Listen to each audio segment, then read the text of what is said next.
আসসালামু আলাইকুম। Civil surgeon এর কার্যালয় রাজশাহীতে নতুন একটি নিয়োগ বিজ্ঞপ্তি প্রকাশ করা হয়েছে 17/4/2024 খ্রিস্টাব্দ। এখানে 8টি ক্যাটাগরিতে 139 জন লোক নিয়োগ হবে। নারী পুরুষ উভয়ে আবেদন করতে পারবেন। তো প্রথমে 1 নম্বর ক্যাটাগরি কম্পিউটার অপারেটর, 13তম গ্রেডের চাকরি, বেতন 11,000 থেকে 26,590। তো এই পদটির জন্য 4 জন লোক নিয়োগ হবে। তো এখানে শিক্ষাগত যোগ্যতা চাওয়া হয়েছে। বিজ্ঞান বিভাগ থেকে স্নাতক পাশে আবেদন করতে পারবেন। তবে প্রার্থীকে অবশ্যই কম্পিউটারের মতো করে প্রতি মিনিটে বাংলায় 25 শব্দ এবং ইংরেজিতে 30 শব্দের গতি সহ সংশ্লিষ্ট বিষয়ে স্ট্যান্ডার্ড অ্যাপটিটিউড টেস্টে উত্তীর্ণ হতে হবে।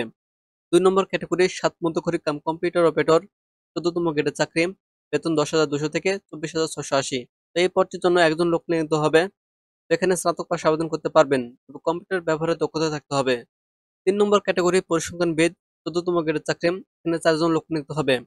তো এই পদটির জন্য শিক্ষাগত যোগ্যতা চাওয়া হয়েছে। পরিসংখ্যান, গণিত, অর্থনীতি, বিশ্ব স্নাতক ডিগ্রি থাকলে আবেদন করতে পারবেন, তবে কম্পিউটারের ব্যবহারে দক্ষতা থাকতে হবে। 4 নম্বর ক্যাটাগরি কীটতত্ত্বীয় টেকনিশিয়ান, 15তম গ্রেডের চাকরি, বেতন 9,700 থেকে 23,490। তো এখানে 2 জন লোক নিয়োগ হবে। তো এখানে এইচএসসি পাশে আবেদন করতে পারবেন বিজ্ঞান বিভাগ থেকে। 5 নম্বর ক্যাটাগরি অফিস সহকারী কাম কম্পিউটার মুদ্রাক্ষরিক, 16তম গ্রেডের চাকরি, বেতন 9,300 থেকে 22,490। এই পদটির জন্য 3 জন লোক নিয়োগ হবে। তো এখানে শিক্ষাগত যোগ্যতা চাওয়া হয়েছে, এইচএসসি পাশে আবেদন করতে পারবেন।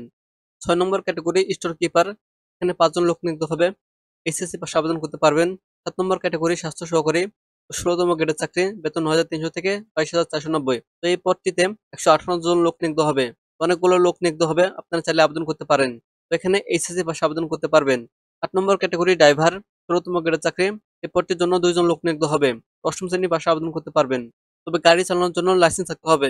তো 1 থেকে 8 নম্বর পদের জন্য যে সকল জেলার প্রার্থী আবেদন করতে পারবেন, শুধুমাত্র রাজশাহী জেলা স্থায়ী বাসিন্দাগণই আবেদন করতে পারবেন। তবে এতিম ও শারীরিক প্রতিবন্ধী কোটার ক্ষেত্রে সকল জেলার প্রার্থী আবেদন করতে পারবেন। তো আগ্রহী প্রার্থীকে অবশ্যই cs.rajshahi.telegram.com.bd ওয়েবসাইটে গিয়ে আবেদনটি সম্পন্ন করতে হবে।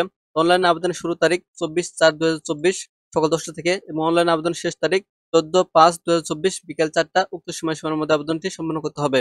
তো অনলাইনে আবেদনের জন্য রঙিন ছবির দৈর্ঘ্য 300 বাই প্রস্থ 300 পিক্সেল হতে হবে এবং স্বাক্ষর ক্ষেত্রের দৈর্ঘ্য 300 বাই প্রস্থ 80 পিক্সেল হতে হবে।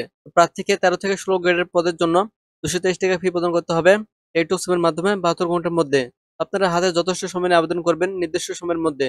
ভিডিওটিতে একটি লাইক দিয়ে দিবেন, এতে করে ইউটিউব সেম ক্যাটাগরি মানুষের কাছে ভিডিওটি পৌঁছে দিতে সাহায্য করবে। সকলে ভালো থাকবেন, সুস্থ থাকবেন। আল্লাহ হাফেজ।